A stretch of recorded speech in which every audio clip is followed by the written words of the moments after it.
So yan guys, mini-EMS na lang ang ating Ford Everest. For releasing na ito later. Tapos na rin yung 3-step detail. Pogi na ito guys. Ganda.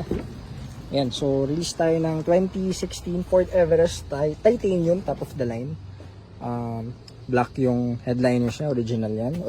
Original leather seats, power seats, all working, 2.2 liter engine, tested long drive, EGR, kompleto lahat, na tapos na lahat ng mga kailangan.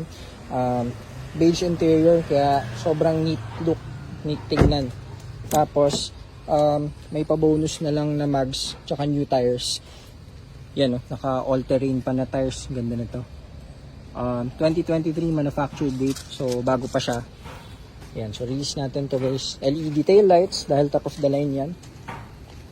Ay, diba? Pogi. So yun muna, at on to the next tayo. Kanina sold na ating Trailblazer, ngayon naman Everest. So nakakabawas tayo ng parking guys sa ating malalaking SUVs. So yun muna, GTA Cars, good afternoon. Maraming salamat, ingat po. So yan guys, foging Everest natin, no? Sold 2016 titanium, top of the line na 4x2. Sold na, nakamags pa to. Thank you so much po, ingat kayo sa biyahe. At on to the next. Sold out na pala yung ating mga SUVs.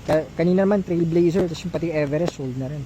Yung isa pala yung silver, so yan, ito naman yung black, released and sold. And ito naman tayo next, tomorrow 2018 Ford EcoSport na Canyon Ridge Turbo. Yan yung up next natin.